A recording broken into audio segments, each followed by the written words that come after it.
नमस्कार, pulse 24 news देख रहे हैं आप और मैं हूं आपके साथ आफरीन बानो। वक्त हो गया है नेशनल बुलेटिन का, लेकिन उससे पहले एक नजर इस वक्त की हेडलाइंस पर। पटना में राजद नेता तेजस्वी यादव ने प्रदेश सरकार पर साधा निशाना, कहा प्रदेश में बेलगाम हो चुके अपराधी। सीएम नीतीश कुमार ने बेच दी अपनी नैतिकता। पटना में व्यापारी की हत्या पर डीजीपी ने मामले के खुलासे का दिया आश्वासन, कहा जल्द ही सलाखों के पीछे होंगे अपराधी। 12 लोगों को हिरासत में लेकर पुलिस कर रही पूछताछ। मैनपाट में एक पेड़ मां के नाम अभियान, उप मुख्यमंत्री अरुण साव ने किया पौधारोपण। बायोडायवर्सिटी पार्क में किया गया पौधारोपण। कर्नाटक में पुलिसकर्मियों की फिटनेस को लेकर लगाया प्रशिक्षण, पुलिसकर्मियों के स्वास्थ्य पर दिया गया जोर। अधिक वजन वाले पुलिसकर्मियों के वजन घटाने का किया काम। बुलेटिन की शुरुआत बड़ी खबर के साथ करेंगे। पटना में राजद नेता तेजस्वी यादव ने प्रदेश सरकार पर निशाना साधा है।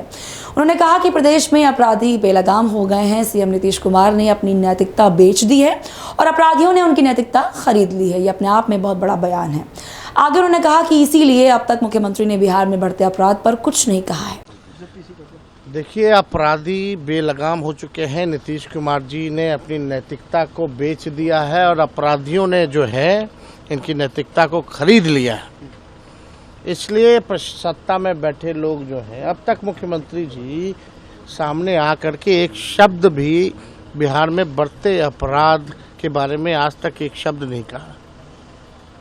अमित शाह जी और प्रधानमंत्री जी के दुलारे मुख्यमंत्री, चिराग जी के प्यारे हो गए मुख्यमंत्री, और इन सब लोगों ने जो है अपराध जिस प्रकार से बढ़ रहा है, कभी भी बिहार के अपराध को लेकर के ये लोग बयान नहीं देते कि मौजूदा 20 साल में इतना अपराध बढ़ा है, क्या हो रहा है। ये पूरी तरीके से बिहार में राक्षस राज आ गया है।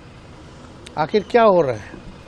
एक घटना होती है थाना बगल में, 2 मिनट में पैदल चल के आ जाए, लेकिन 2 घंटे लेट आई खेमका जी का, और अब तक हत्यारे नहीं पकड़े। हमारे यहाँ गोली चली, क्या हुआ? एक खेमका जी के यहाँ उनके घर के बाहर उन्हीं की हत्या कर दी गई। अभी जो है नालंदा में ट्रिपल मर्डर हो गया, डबल मर्डर हो गया, सिवान में ट्रिपल मर्डर हो गया। आपका डीएवी स्कूल के बाहर सगुना मोड़ के जस्ट चंद दूरी पर जो है गोली मार दिया जाता है। मुख्यमंत्री आवास के बाहर कभी गोली चल रहा है, कभी आपका विश्वेश्वरैया भवन के सामने गोली चल रही है, और अपराधी जो है नहीं पकड़े जा रहे। आप समझिए क्या स्थिति बनी हुई है। जेलों की क्या स्थिति बनी है। अगर जेल में भी छापा मारा जा रहा है तो जेल किसके अंतर्गत है? ये पूरी तरीके से भयावह स्थिति जो है उत्पन्न हो चुकी है पूरे बिहार में।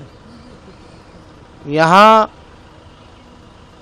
इसी राज्य में मुख्यमंत्री जो है कहते हैं कि भैया लाइसेंस ले लो, अब हमारे भरोसे मत रहो। तो आप समझिए क्या स्थिति बनी है बिहार में। ये बिहार का दुर्भाग्य है कि जब जब भाजपा सत्ता में आती है, नीतीश कुमार जी सत्ता में रहते हैं, तब जो है अपराधियों को जेल से बाहर निकालने में नए नए कानून बनाए जाते हैं। पेरोल अपराधियों को दिया जाता है,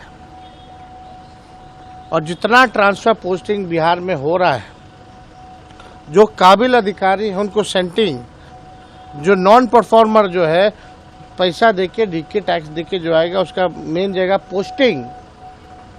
अब पोस्टिंग भी चुनाव को देखते हुए हो रहा है, जातीय समीकरण को देखते हुए हो रहा है कि फलना जात का आएगा तो यहाँ ऐसे उनको प्रताड़ित करेगा। ये केवल इसी पे सरकार चल रही है। आज कौन सुरक्षित है बिहार में? ना डॉक्टर सुरक्षित है, ना इंजीनियर सुरक्षित है, ना कारोबारी सुरक्षित है, ना किसान की बेटी सुरक्षित है, ना किसान सुरक्षित है, ना मुखिया सुरक्षित है, ना भाजपा के नेता हो या और कोई दल के नेता हो, कोई सुरक्षित नहीं है। लगातार हत्या हो रही है। पुलिस खुद सुरक्षित नहीं है, पुलिस का एनकाउंटर हो रहा है। आखिर इस राज्य में सुरक्षित कौन है? भयावह स्थिति है। बिहार में जितने कारोबारी हैं उनको डर लग रहा है, बाहर निकलने से डर लग रहा है। कारोबार क्या चलाएंगे? अगर कारोबारियों को ये सुरक्षित नहीं रख सकते तो ऐसी निकम्मी सरकार नहीं चाहिए बिहार को। कारोबारी रहेंगे तब तो इंडस्ट्री आएगा, बाहर से कौन आएगा?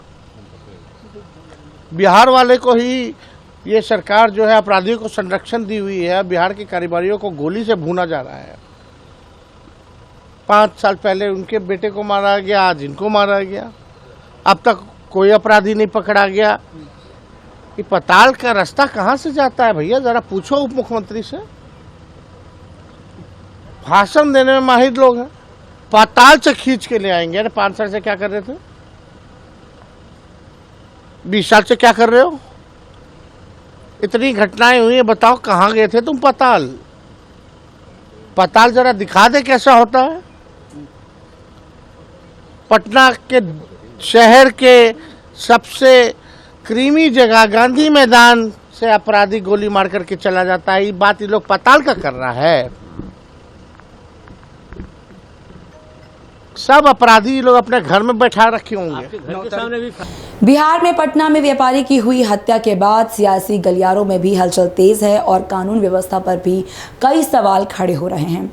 इसी को लेकर डीजीपी विनय कुमार ने कहा कि गोपाल खेमका के हत्यारे जल्द ही सलाखों के पीछे होंगे।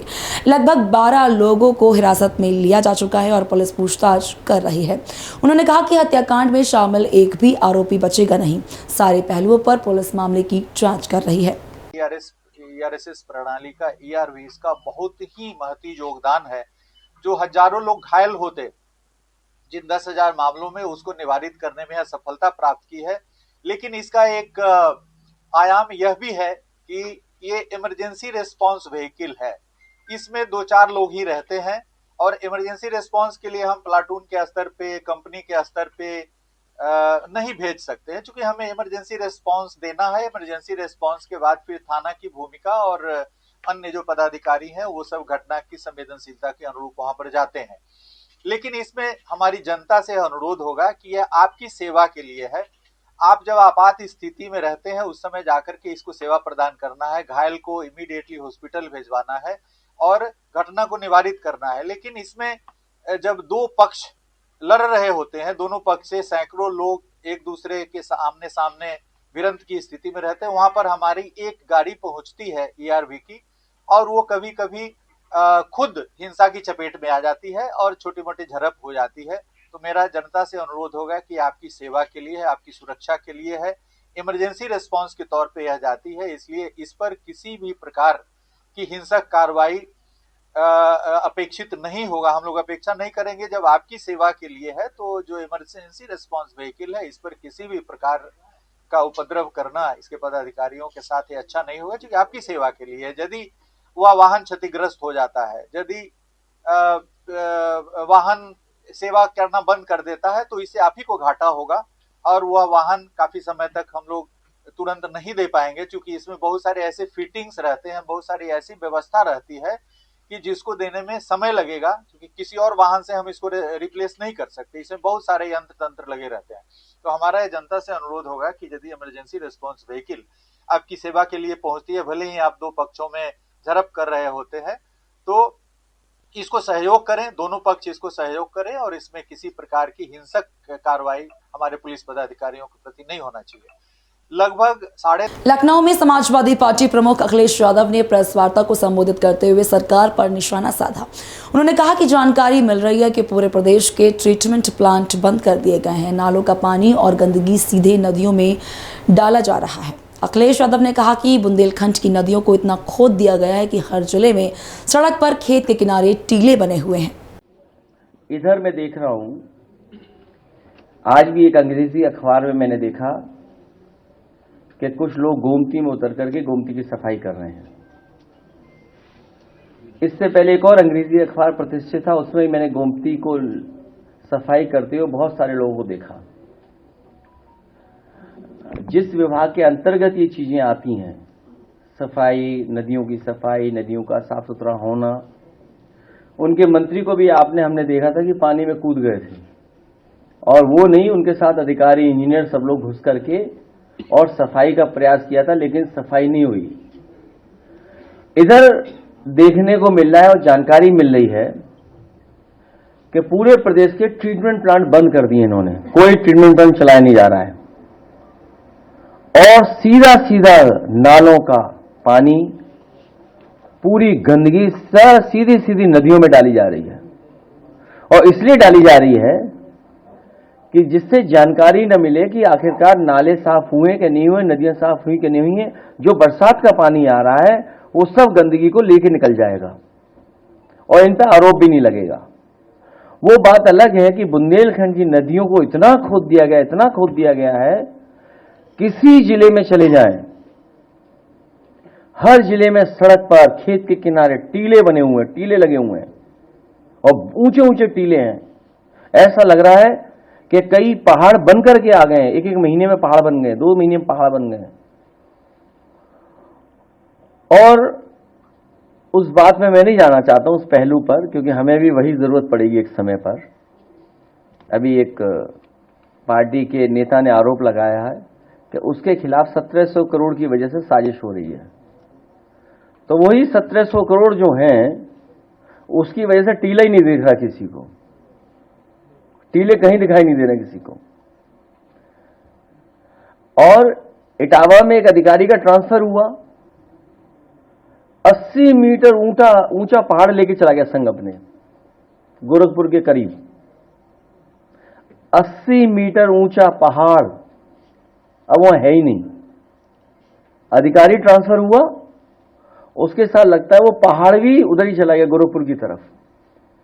तो मैं अभी कहूंगा कि 2 वीडियोस हैं, एक पुराना है एक नया है, जो कि यमुना का है और एक यमुना का और है, जो अभी हाल में हमने आपने एक चैनल और एक न्यूज के साथी ने जो कहा कि किस तरीके से ताजमहल के पीछे जो गंदगी है यमुना की, कैसे अंग्रेज टूरिस्ट लोग नाक बंद करके आ रहे हैं।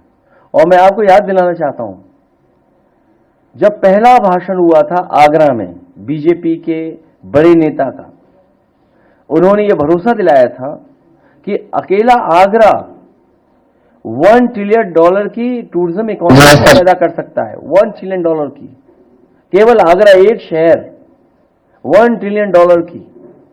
और क्योंकि आपको मैंने इसलिए बुलाया था, सरकार से तो कोई नहीं लड़ सकता, कमजोर आदमी तो लड़ ही नहीं सकता। आज हमारे कुछ साथियों ने कहा था कि वृंदावन के कुछ लोग आना चाहते हैं और अपनी बात को रखना चाहते हैं, या उनका मन बदल गया, या जैसा मैंने एक यूपी तक पे एक वीडियो देखा एक बेटी का, हमने तो मदद के लिए कहा, उन्होंने कहा कि योगी जी अच्छे हैं, वो बुरे हैं। हमें तो आज तक ये पता था कि वो बुरे, मैं अच्छा हूं। मैं उस बहन का, बेटी का धन्यवाद देता हूं कि मुझे आज पता लगा कि हम लोग बुरे हैं, मदद करने वाले बुरे हैं, तकलीफ परेशानी में खड़े होने वाले बुरे हैं। बच्चों से राजनीति नहीं करानी चाहिए, ये राजनीति बड़ा खराब खेल है। कब किसकी लॉयल्टी बदल जाए, कब किसका स्वार्थ सामने आ जाए, स्वार्थ और परिस्थितियों से बहुत सी चीजें बदल जाती हैं। तो मेरा सरकार से केवल यही निवेदन है, IAS अधिकारी, जिलाधिकारी गोरखपुर या और उन लोगों से, कि ये सियासत का खेल बड़े लोगों का है, इसमें बच्चों को नहीं डालना चाहिए। अब मैं भी चाहूंगा कि 2 हफ्ते 3 हफ्ते की छुट्टी ले लूं, थोड़ा अपने आप को ठीक करके तब फिर आप लोगों से मिलूंगा। अभी तो हम ही बुरे हैं, जब अच्छे हो जाएंगे तो फिर मिलेंगे आपसे। इसलिए फिलहाल गंदगी देखिए गोमती और यमुना की।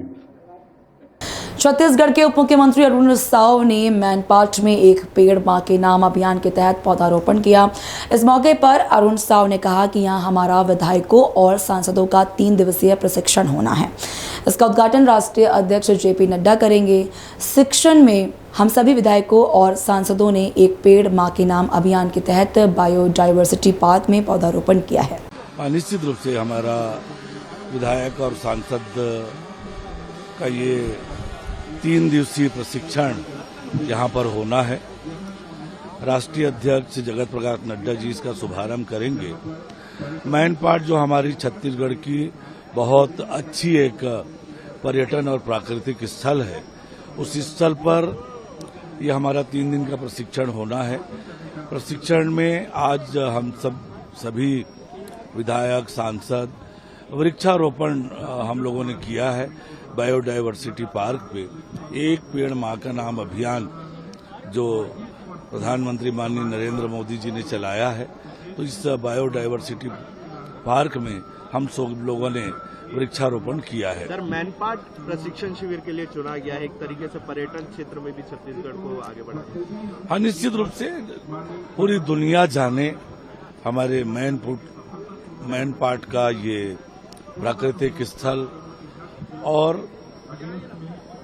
दुनिया आकर देखे कि छत्तीसगढ़ में मैनपाट नाम का ये स्थान है, प्राकृतिक रूप से कितना समृद्ध है, कितना सुंदर है, कितना खूबसूरत है। तिब्बती संस्कृति की झलक यहाँ पर मिलेगी और सरगुजिया संस्कृति की झलक यहाँ पर मिलेगी, और प्राकृतिक रूप से बहुत सुंदर है। तो पूरी दुनिया आकर देखे, इस दृष्टि से भी बड़ा लाभ होने वाला है। मध्य प्रदेश के जबलपुर में जन अभियान परिषद, नवाकुर संस्था, अहिंसा अक्षर फाउंडेशन ने एक बैठक की, जिसमें ग्राम समिति का नवीनीकरण गठन किया गया। इस दौरान शिवराज सिंह चौहान, विजय सिंह, अंकित सिंह ठाकुर मौजूद रहे। मध्य प्रदेश जन अभियान परिषद की योजना नवांकुर ग्राम प्रस्फुटन सूचन योजना, ग्राम विकास समिति योजना, MCMCDP समाज कार्य पाठ्यक्रम के प्रवेश को प्रचार प्रसार सामग्री सौंपकर जन जागरूकता अभियान करने को कहा गया है। कर्नाटक के हुबली में लगातार दिल का दौरा पड़ने से हो रही लोगों की मौत के मामलों में इजाफा हो रहा है। इसी को देखते हुए पुलिस के लिए फिटनेस प्रशिक्षण लगाया गया है, जहां पुलिस कर्मियों के स्वास्थ्य पर अधिक जोर दिया जाएगा।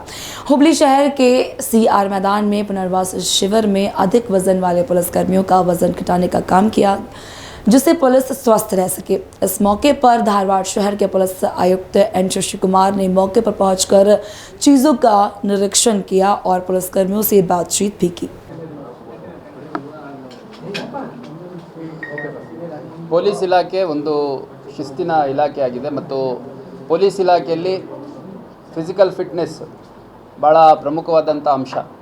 ರಿಕ್ರೂಟ್ಮೆಂಟ್ ಟೈಮಲ್ಲೇ ನಾವು ನಿರ್ದಿಷ್ಟವಾದಂಥ ಹೈಟು, ನಿರ್ದಿಷ್ಟವಾದಂಥ ವೆಯ್ಟ್ ಮತ್ತು ಅವ್ರದ್ದು ಏರೋಬಿಕ್ ಕೆಪಾಸಿಟಿ ಸೇರಿದಂತೆ ಅವರು ಎಷ್ಟು ಡಿಸ್ಟೆನ್ಸನ್ನು ಎಷ್ಟು ಸಮಯದಲ್ಲಿ ಓಡಬಹುದು, ಎಷ್ಟು ತೂಕದ ಕಲ್ಲನ್ನು ಎಷ್ಟು ದೂರ ಎಸಿಬೋದು, ಹೈ ಜಂಪ್, ಲಾಂಗ್ ಜಂಪು ಸೇರಿದಂತೆ ಫಿಸಿಕಲ್ ಆ್ಯಕ್ಟಿವಿಟಿ ಮತ್ತು ಫಿಸಿಕಲ್ ಮೊಬಿಲಿಟಿ ಅವ್ರದ್ದೇನಿದೆ ಅದ್ರ ಬೇಸಿಸ್ ಮೇಲೆ ಫಿಸಿಕಲ್ ಸೆಲೆಕ್ಷನ್ ಆಗುವಂಥದ್ದು. ನಂತರ ಪರೀಕ್ಷೆ ಮಾಡಿಬಿಟ್ಟು ಅವರ ಮಾನಸಿಕ ಪ್ರಿಪೇರ್ಡ್ನೆಸ್ ಎಷ್ಟಿದೆ, ಪರೀಕ್ಷೆಗಳಲ್ಲಿ ಯಾವ ರೀತಿ ಕಾಂಪಿಟೇಟಿವ್ ಎಕ್ಸಾಮ್ಸಲ್ಲಿ ಅಪಿಯರ್ ಆಗ್ತಾರೆ, ಸ್ಕೋರ್ ಮಾಡ್ತಾರೆ ಅನ್ನೋದ್ರ ಮೇಲೆ ಒಂದು ಮೆರಿಟ್ ಲಿಸ್ಟಲ್ಲಿ ಸೆಲೆಕ್ಷನ್ ಆಗುವಂಥದ್ದು ನಾವೆಲ್ಲ ಗಮನಿಸಿದ್ದೀವಿ. ಆದರೆ ಪೊಲೀಸ್ ಇಲಾಖೆಯಲ್ಲಿ ಕಾರಣಾಂತರದಿಂದ ಇಲಾಖೆಗೆ ಸೇರ್ಕೊಂಡ ಮೇಲೆ ಇಲಾಖೆಯಲ್ಲಿ ಸೇರುವಾಗ ಇದ್ದಂಥ ಫಿಟ್ನೆಸ್ಸನ್ನು ಮೇಂಟೈನ್ ಮಾಡ್ಕೊಳಲ್ಲ. ಕೆಲವೊಮ್ಮೆ ಸಾಮಾಜಿಕ ಜಾಲತಾಣಗಳಲ್ಲಿ ಪೊಲೀಸರ ಫಿಟ್ನೆಸ್ ಒಂದು ಹಾಸ್ಯಾಸ್ಪದ ವಸ್ತು ಆಗಿರುವಂಥದ್ದು ಕೂಡ ನಾವು ಗಮನಿಸಿದ್ದೇವೆ. ಹಂಗಂತ ಈ ಸಿನಿಮಾಗಳಲ್ಲಿ ತೋರಿಸೋ ರೀತಿಯಲ್ಲಿ ಅಥವಾ ಸಾಮಾಜಿಕ ಜಾಲತಾಣಗಳಲ್ಲಿ ತೋರಿಸೋಷ್ಟು ಅನ್ಫಿಟ್ ಏನು ನಮ್ಮ ಪೊಲೀಸ್ ಅಧಿಕಾರಿ ಸಿಬ್ಬಂದಿಗಳು ಫಿಸಿಕಲಿ ಇರಲ್ಲ. ಭಾಳಷ್ಟು ಜನ ಒಂದು 90-95% ತುಂಬ ಆರೋಗ್ಯದ ಬಗ್ಗೆ ಕಾಳಜಿ ಇರೋವಂಥವ್ರು ಇರ್ತಾರೆ. ಅದರಲ್ಲಿ ಕೆಲವ್ರಿಗೆ ಆರೋಗ್ಯದ ಬಗ್ಗೆ ನೆಗ್ಲೆಕ್ಟ್ ಮಾಡಿ ಅಥವಾ ಕೆಲವು ಹೆಲ್ತ್ ಇಶ್ಯೂಸ್ ಇರೋದರಿಂದ ಕೂಡ ಫಿಟ್ನೆಸ್ ಹಾಳು ಮಾಡ್ಕೊಂಡಿರೋಂಥವ್ರು ಇರ್ತಾರೆ. ಅದರ ಹಿನ್ನೆಲೆಯಲ್ಲಿ ನಮ್ಮ ಹುಬ್ಬಳ್ಳಿ ಧಾರವಾಡ ಕಮಿಷನರೇಟ್ ವ್ಯಾಪ್ತಿಯಲ್ಲಿ ನಮ್ಮ ಹಿರಿಯ ಅಧಿಕಾರಿಗಳ ಸೂಚನೆ ಮೇರೆಗೆ ಒಂದು ಫಿಟ್ನೆಸ್ ಟ್ರಾನ್ಸ್ಫಾರ್ಮೇಷನ್ ಮಾಡಬೇಕು ಅಂತಂದು ನಾವು ನಿರ್ಧರಿಸಿ ಕಳೆದ 4 ವಾರಗಳಿಂದ ಈ ಫಿಟ್ನೆಸ್ ಟ್ರಾನ್ಸ್ಫಾರ್ಮೇಷನ್ ಎಫರ್ಟ್ಸ್ ನಡೀತಾ ಇದೆ. ನಾನು ಮಧ್ಯದಲ್ಲೊಮ್ಮೆ ವಿಸಿಟ್ ಮಾಡಿದ್ದೆ. ಈಗ 2ನೇ ಬಾರಿ ವಿಸಿಟ್ ಮಾಡೋಂಥ ಸಂದರ್ಭದಲ್ಲಿ ನನಗೆ ಭಾಳ ಖುಷಿಯಾದ ಕೆಲವು ವಿಷಯಗಳು ಗಮನಕ್ಕೆ ಬಂತು. ನಮ್ಮ ಮೋಹನ್ ಕುಲಕರ್ಣಿ ಅನ್ನೋಂಥ ಒಬ್ಬ ಟ್ರಾಫಿಕ್ ASI ಸುಮಾರು 28 ದಿನಗಳಲ್ಲಿ 11 kg ತೂಕವನ್ನು ಇಳಿಸ್ಕೊಂಡಿದ್ದಾರೆ. ಅದೇ ರೀತಿ ಹೊಸಮನಿ ಅನ್ನೋಂಥ ಒಬ್ಬ ಹೆಡ್ ಕಾನ್ಸ್ಟೇಬಲ್ 9 kg, ಬೆಳಗಾವಿ ಅನ್ನೋ ಒಬ್ಬರು ಹೆಡ್ ಕಾನ್ಸ್ಟೇಬಲ್ಲು 9 kg ಮತ್ತು ಶಹನಾಜ್ ಅನ್ನೋಂಥ ಮಹಿಳಾ ASI 7 kg ಸೇರಿದಂತೆ 4ರಿಂದ 11 kg ರೇಂಜಲ್ಲಿ ಅವ್ರವ್ರ ಬಾಡಿ ಯಾವ ರೀತಿ ರೆಸ್ಪಾಂಡ್ ಮಾಡುತ್ತೆ ಅನ್ನೋದ್ರ ಮೇಲೆ ಇಲ್ಲಿ ವೆಯ್ಟ್ ಕಳ್ಕೊಂಡಿರುವಂಥದ್ದನ್ನು ನಾವು ಗಮನಿಸಿದ್ವಿ. ಇದು 1 ತಿಂಗಳ ಕಾರ್ಯಾಗಾರವಾಗಿ ನಾವು ಮಾಡಿದ್ವಿ. 1 ತಿಂಗಳಲ್ಲಿ ಇಲ್ಲೇ ನಮ್ಮ ನ್ಯೂ CR ಏನು ಏರ್ಪೋರ್ಟ್ ರೋಡಲ್ಲಿದೆ ಅಲ್ಲಿ ಅವರಿಗೆ ಅಲ್ಲೇ ವಾಸ್ತವ್ಯದ ವ್ಯವಸ್ಥೆಯನ್ನು ಕೂಡ ಮಾಡಿ ಬೆಳಗ್ಗೆಯಿಂದ ರಾತ್ರಿವರೆಗೂ ಒಂದಲ್ಲ ಒಂದು ರೀತಿಯ ಚಟುವಟಿಕೆಯಲ್ಲಿ ಅವ್ರನ್ನ ತೊಡಗಿಸುವಂಥದ್ದು. ಅದರಲ್ಲಿ ಮಾರ್ನಿಂಗ್ ಸ್ಟ್ರೆಚಿಂಗ್ ಎಕ್ಸಸೈಸ್ ಇರುತ್ತೆ, ಆಮೇಲೆ ವಾಕಿಂಗ್ ಕಮ್ ರನ್ನಿಂಗ್, ಅದಾದಮೇಲೆ ಯೋಗ, ಅದ್ರ ಜೊತೆಗೆ ಡ್ರಿಲ್, ನಮ್ಮ ಪೊಲೀಸ್ ಇಲಾಖೆಯಲ್ಲಿ ಏನು ಡ್ರಿಲ್ ಮಾಡ್ತಾರೆ ಆ ಡ್ರಿಲ್ಲಲ್ಲಿ ಭಾಳ ಒಳ್ಳೆಯ ಒಂದು ಕ್ಯಾಲೋರಿ ಬರ್ನ್ ಆಗುತ್ತೆ ಮತ್ತು ಫಿಟ್ನೆಸ್ ಇಂಪ್ರೂವ್ ಆಗುತ್ತೆ ಅನ್ನೋ ಕಾರಣಕ್ಕೆ ಡ್ರಿಲ್ ಮಾಡೋವಂಥದ್ದು. ಮತ್ತು ಈವ್ನಿಂಗ್ ಅಗೇನ್ ವಾಕಿಂಗು, ಸ್ಟ್ರೆಚ್ಚಿಂಗು ಮತ್ತು ಯಾವುದಾದ್ರು ಒಂದು ಸ್ಪೋರ್ಟ್ ಆ್ಯಕ್ಟಿವಿಟಿ. ಅದ್ರ ಜೊತೆಗೆ ಮೆಡಿಟೇಷನ್. ಪತಂಜಲಿ ಯೋಗ ಕೇಂದ್ರದವರು ನಮಗೆ ಯೋಗಕ್ಕೆ ಸಹಕಾರ ಮಾಡಿದರು ಮತ್ತು ಬ್ರಹ್ಮಕುಮಾರಿ ಸಂಸ್ಥೆಯವರು ಮೆಡಿಟೇಷನ್ಗೆ ಸಹಕಾರ ಮಾಡಿದರು ಅನ್ನುವಂಥ ವಿಷಯ ನನಗೆ ತಿಳಿದು ಬಂತು. ಅದ್ರ ಜೊತೆಗೆ ಫುಡ್ ಏನಿದೆ ಭಾಳ low calorie and healthy food. ರಾಗಿ ಇರ್ಬೋದು, ಸಿರಿಧಾನ್ಯಗಳಿರ್ಬೋದು, ಹೆಚ್ಚೆಚ್ಚು ಫ್ರೂಟ್ಸು, ವೆಜಿಟೇಬಲ್ಸು ಮತ್ತು ಮೊಳಕೆ ಕಾಳುಗಳು ಸೇರಿದಂತೆ ಒಂದು ವೆಯ್ಟ್ ರಿಡಕ್ಷನ್ಗೆ, ಹೆಲ್ದಿಯರ್ ವೆಯ್ಟ್ ರಿಡಕ್ಷನ್ಗೆ ಯಾವ ರೀತಿ ಫುಡ್ ಬೇಕೋ ಅದನ್ನು ಕೂಡ ನಮ್ಮ DCP ಕಾಶಪ್ಪನವರು ಮತ್ತು ಅವರ ಸಂಪೂರ್ಣ ತಂಡ ಏನಿದೆ, ಇಲ್ಲಿ ಲೋಕಲ್ RPIಸು ಮತ್ತು ಲೋಕಲ್ ನಮ್ಮ CRನ ಸಿಬ್ಬಂದಿಗಳು ಅವ್ರುಗಳು ಕಳೆದ 28 ದಿನದಿಂದ ಭಾಳ ಒಳ್ಳೆಯ ಒಂದು ಪ್ರಯತ್ನವನ್ನು ಮಾಡಿ ಒಟ್ಟು 65 ನಮ್ಮ ಅಧಿಕಾರಿ ಮತ್ತು ಸಿಬ್ಬಂದಿಗಳಿಂದ ಸುಮಾರು 400ಕ್ಕೂ ಹೆಚ್ಚು ಕೆಜಿಯಷ್ಟು ತೂಕವನ್ನು ಹೊರಹಾಕೋದ್ರಲ್ಲಿ ಯಶಸ್ವಿಯಾಗಿದ್ದಾರೆ. ಅಂದರೆ 4ರಿಂದ 11 kg ತೂಕ ಅವರು ರೆಡ್ಯೂಸ್ ಮಾಡಿದ್ದಾರೆ ಅಂತಂದಾಗ, ಇಂಡಿವಿಜುವಲಿ ಒಬ್ಬೊಬ್ಬರು ಎಷ್ಟೆಷ್ಟು ಲೂಸ್ ಮಾಡಿದ್ದಾರೆ ಅಂತ ನೋಡಿದಾಗ ಆನ್ ಆನ್ ಎವರೇಜ್ 6ರಿಂದ 6.5 kg ಒಬ್ಬರು ವ್ಯಕ್ತಿ ಲೂಸ್ ಮಾಡಿದ್ದಾರೆ. ಆ ಲೆಕ್ಕಕ್ಕೆ ಸುಮಾರು 400 kgಯಷ್ಟು ಅನ್ನೆಸೆಸರಿ ಅನ್ವಾಂಟೆಡ್ ಒಬೇಸ್ ವೆಯ್ಟ್ ಏನಿತ್ತು ಅವರವರ ಬಾಡಿಯಿಂದ ಹೊರಗೆ ಹಾಕೋದ್ರಲ್ಲಿ ನಮ್ಮ ಅಧಿಕಾರಿ ಸಿಬ್ಬಂದಿಗಳು ಯಶಸ್ವಿಯಾಗಿದ್ದಾರೆ. ಮತ್ತು ಅಧಿಕಾರಿ ಸಿಬ್ಬಂದಿಗಳು ಕೂಡ ಭಾಳ ಖುಷಿಯಿಂದ ಭಾಗವಹಿಸಿದ್ದಾರೆ. ಯಾಕಂದರೆ ಅವ್ರಿಗೆ ಈ ಸಂದರ್ಭದಲ್ಲಿ ನಮ್ಮ ಎಮರ್ಜೆನ್ಸಿ ಕೆಲಸಗಳಿದ್ದಾಗ ಕರ್ತವ್ಯ ಕೂಡ ನಿರ್ವಹಿಸಿದ್ದಾರೆ. ಮೊಹರಂ ಬಂದೋಬಸ್ತಲ್ಲಿ ಭಾಗವಹಿಸಿದ್ದಾರೆ, ಮಧ್ಯದಲ್ಲಿ VIP ಬಂದೋಬಸ್ತಿದ್ದ ಭಾಗವಹಿಸಿದ್ದಾರೆ. ತಮ್ಮ ದಿನನಿತ್ಯದ ಕೆಲಸದ ಹೊರತಾಗಿಯೂ ಕೂಡ ಈ ಒಂದು ಡೆಡಿಕೇಷನಿಂದ ಎಲ್ಲ ಪಾರ್ಟಿಸಿಪೇಟ್ ಮಾಡಿದ್ದಾರೆ. ಪ್ರಾರಂಭದಲ್ಲಿ ಒಂದು 2-3 ದಿನ ಅವರಲ್ಲಿ ಕೆಲವರಿಗೆ ಫೋರ್ಸಿಬಲಿ ನಮಗೆ ಇಂಪೋಸ್ ಮಾಡಿದ್ದಾರೆ. ಈ ಕ್ರೈಟೀರಿಯಾ ನಾವು ಇಟ್ಕೊಂಡಿದ್ದು 90 kgಗಿಂತ ಹೆಚ್ಚಿರುವಂಥ ಗಂಡು ಮಕ್ಕಳು, ಅಂದರೆ ಮೇಲ್ ಆಫೀಸರ್ಸ್ ಆ್ಯಂಡ್ ಸ್ಟಾಫು ಮೆನ್, ಮತ್ತು 70 kgಗಿಂತ ಹೆಚ್ಚಿರುವಂಥ ಲೇಡಿ ಆಫೀಸರ್ಸ್ ಆ್ಯಂಡ್ ಸ್ಟಾಫ್ ಅವ್ರನ್ನ ನಾವು ಐಡೆಂಟಿಫೈ ಮಾಡಿದ್ವಿ. ಪ್ರಾರಂಭದಲ್ಲಿ ಭಾಳಷ್ಟು ಜನ ಇಲ್ಲ ನಮಗೆ ಆ ಹೆಲ್ತ್ ಇಶ್ಯೂಸ್ ಇದೆ, ಈ ಹೆಲ್ತ್ ಇಶ್ಯೂಸ್ ಇದೆ, ಫ್ಯಾಮಿಲಿ ಕಮಿಟ್ಮೆಂಟ್ಸ್ ಇದೆ, ನಾವು ಬರೋಕ್ಕಾಗಲ್ಲ ಅಂತೆಲ್ಲ ಸ್ವಲ್ಪ ಮೈ ಕೊಡುವಿದ್ದುಂಟು. ಆದರೆ ಒಂದು 2-3 ದಿನ ತರಬೇತಿ ಆದಮೇಲೆ ಅವ್ರಿಗೆ ರಿಯಲೈಸ್ ಆಗಿ ಭಾಳ ಡೆಡಿಕೇಟೆಡಾಗಿ ಪಾರ್ಟಿಸಿಪೇಟ್ ಮಾಡಿ ತುಂಬ ಒಳ್ಳೆ ರಿಸಲ್ಟನ್ನು ಕೊಟ್ಟಿದ್ದಾರೆ. ಇದು ಇನ್ನೂ 1 ವಾರಗಳ ಕಾಲ ಎಕ್ಸ್ಟೆಂಡ್ ಮಾಡಬೇಕು ಅಂತ ಮನವಿ ಮಾಡಿದ್ದಾರೆ DCP ಅವರು ಮತ್ತು ನಮ್ಮ ಪಾರ್ಟಿಸಿಪೆಂಟ್ಸು. ಹಾಗಾಗಿ ಇನ್ನೊಂದು ವಾರಗಳ ಕಾಲ ಎಕ್ಸ್ಟೆಂಡ್ ಮಾಡ್ತಾಯಿದ್ದೀವಿ. ಇದು ಇಲ್ಲಿ ನಿಲ್ಲಲ್ಲ, ಇದು ಒಂದು ಫೇಸಲ್ಲಿ ಮಾಡಿದ್ದೀವಿ. ಮತ್ತು ಇದ್ರದ್ದು ಏನು ಖರ್ಚು ವೆಚ್ಚ ಇದೆ ಎಲ್ಲ ಸಿಬ್ಬಂದಿಗಳೇ ಬೇರ್ ಮಾಡಿದ್ದಾರೆ. ಅದು ಆಹಾರದ್ದಿರ್ಬೋದು ಅಥವಾ ಬೇರೆ ಏನಾದರೂ ಗ್ಯಾಡ್ಜೆಟ್ಸ್ ಬೇಕಿರೋವಂಥದ್ದು ಇರ್ಬೋದು, ಮತ್ತು ಯಾರು ಇವರಿಗೆ ತರಬೇತಿ ಕೊಡ್ಲಿಕ್ಕೆ ಬಂದಿದ್ರು ಅವ್ರಿಗೆ ಒಂದು ಗೌರವಧನ ಕೊಡುವಂಥದ್ದು ಇರ್ಬೋದು, ಸಂಪೂರ್ಣವಾಗಿ ಸಿಬ್ಬಂದಿಗಳೇ ಅವರ ಖರ್ಚಿನಲ್ಲಿ ಮಾಡಿರುವಂಥ ಒಂದು ವ್ಯವಸ್ಥೆ ಇದು. ನಾನು ಕಾಶಪ್ಪನವ್ರಿಗೆ, ನಮ್ಮ DCP CR ಅವ್ರಿಗೆ ಅಭಿನಂದನೆಗಳು ಸಲ್ಲಿಸಲಿಕ್ಕೆ ಇಷ್ಟಪಡ್ತೇನೆ. ಯಾಕಂದರೆ ಈ ರೀತಿ ಚಟುವಟಿಕೆಯನ್ನು ಮಾಡೋವಂಥದ್ದು ಭಾಳ ಕಷ್ಟದ ಕೆಲಸ. ಯಾಕಂದರೆ ಇಲ್ಲಿರುವಂಥ ಪಾರ್ಟಿಸಿಪೆಂಟ್ಸ್ ಯಾರಿದ್ದಾರೆ ಎಲ್ಲರಿಗೂ 45ರಿಂದ 55, 56, 57 ವರ್ಷ ವಯಸ್ಸಿನವ್ರು ಇದ್ದವರು. ಸೊ ಇಲಾಖೆಯಲ್ಲಿ ಭಾಳಷ್ಟು ಕಾಲ ಸರ್ವಿಸ್ ಮಾಡಿರುವಂಥವ್ರು. ಅವ್ರುಗಳ್ನ ಇಂಥ ಒಂದು ಕೆಲಸಕ್ಕೆ ಮೋಟಿವೇಟ್ ಮಾಡಿ ಎಂಗೇಜ್ ಮಾಡೋವಂಥದ್ದು ಭಾಳ ಕಷ್ಟದ ಕೆಲಸ. ಈ ಒಂದು ಯಾರು ನಮ್ಮ ಅಧಿಕಾರಿ ಸಿಬ್ಬಂದಿಗಳು ಈ ಒಂದು ಪ್ರೋಸೆಸ್ಸಲ್ಲಿ ಭಾಗವಹಿಸಿದ್ದಾರೆ ಅವರೆಲ್ಲರಿಗೂ ನಾನು ಅಭಿನಂದನೆಗಳು ಸಲ್ಲಿಸಲಿಕ್ಕೆ ಇಷ್ಟಪಡ್ತೇನೆ. ಮತ್ತು ಇದೇ ರೀತಿ ಇನ್ನೂ ಹೆಚ್ಚು ಬ್ಯಾಚ್ಗಳನ್ನು ಅವಶ್ಯಕತೆಗೆ ಅನುಸಾರವಾಗಿ ಮಾಡುವಂಥದ್ದು.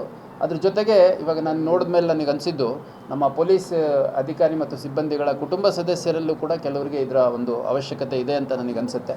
ಹೆಂಗಿದ್ರು ನಮ್ಮ ನ್ಯೂ CR ಏರಿಯಾದಲ್ಲಿ ಸಾಕಷ್ಟು ಕ್ವಾರ್ಟರ್ಸ್ಗಳು ಖಾಲಿ ಇದ್ದಾವೆ. ಸ್ವಲ್ಪ ಊರಿಂದ ಹೊರಗಡೆ ಇರೋದ್ರಿಂದ ಕೆಲವು ಕ್ವಾರ್ಟರ್ಸ್ ಖಾಲಿ ಇದ್ದಾವೆ.